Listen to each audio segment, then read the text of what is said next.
Hello there, I am Greg with Job Tips and Straight Talk, and today's Straight Talk video is a continuation of the 7 biggest remote work challenges that I researched on the web for you by Zapier and how to overcome them. And among those biggest remote work challenges, if you're working from home, is interruptions. Interruptions, how to deal with them.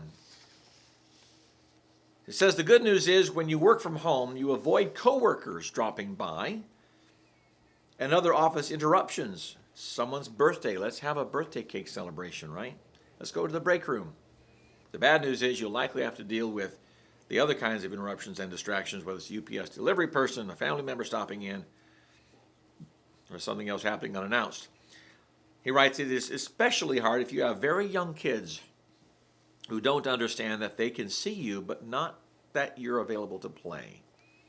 Repeatedly saying, no, I don't have time right now to your child is painful. One engineer says that finding a good place to take conference calls so that family doesn't interrupt and so that I don't wake a napping baby can also be an issue. Makes a lot of sense. So how do you deal with the interruptions at home? Now, that's the challenge among the 7 biggest challenges of working remotely. All right, how do you deal with those? There are 6 points that Zapier recommends here. Ready? Set up a kind of signal that lets others know when you're in focus mode. You're on a project. You're in focus mode and can't be disturbed, right? Maybe it's a do not disturb sign on your door or when you put on your headphones. Or maybe you have to actually lock the door and pretend that you're not home.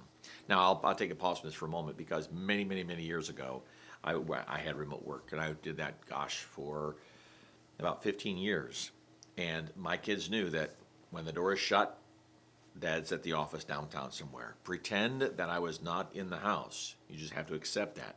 If my door is open, that was my indicator to them that you can come in and say hi, sit on Daddy's lap and give me a hug, what have you, and show me your, a little project that you're working on or a little toy that you're playing with. But once that door is closed, you can't even knock on it because I may be on a call, deep in thought, focusing on a project, and so on.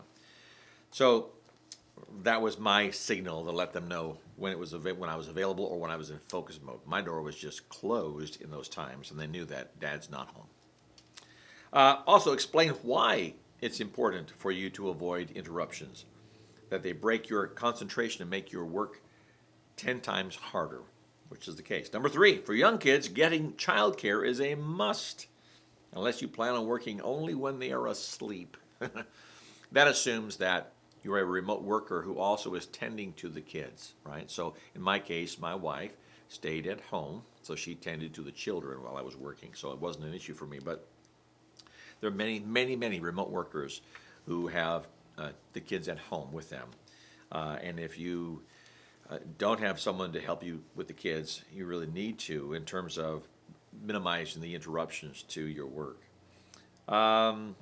Number 4, train your kids and significant other to be self-sufficient and occupy themselves. It's frustrating to be interrupted because you're the only person who knows where the Scotch tape is.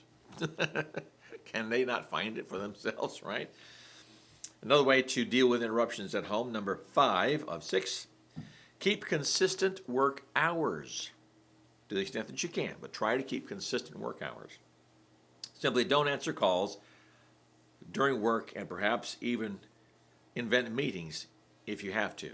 So in other words, you're working remotely, unless it's a business call that comes in, but there will be personal calls that will come in. If you have a personal phone, just don't answer it. If you were working on a manufacturing line at some factory downtown, you couldn't just answer your phone. Or in days of old, you didn't have a phone on you, on your hip. Your phone was at home, so people could just call and harass you. Or they could call the building and say, can I talk to Billy Bob Joe? And, the manager says, well, no, Billy Bob Joe's working right now. Okay. Have him call me back on his break, right?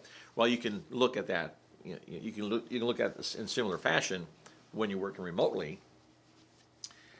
Just don't answer those calls. People have to understand that, during work, it's not time to make calls. And number 6, and the last one here, of how to deal with interruptions at home. If all else fails, try working out of a co-working space, the library, or a coffee shop. Now, this helped me a lot many years ago when I was working remotely. There were a number of projects that I would just take my briefcase, take my laptop, and all of my supporting documentation or materials that I needed, and I would go to a coffee shop. And the white noise and the atmosphere around me helped me concentrate, and I did not have those kinds of interruptions. So this is this item was the number three of the 7 biggest remote work challenges was interruptions, and I hope this helped you. Hope this benefits you some. That's the point of all these Straight Talk videos on this Job Tips and Straight Talk channel. So if you got value from this, hit the like button, subscribe, share this with everybody that you know, and give me some comments down below what you think about the video as well. Meantime, my phone is interrupting me. I'll catch that shortly. Catch you on the next video.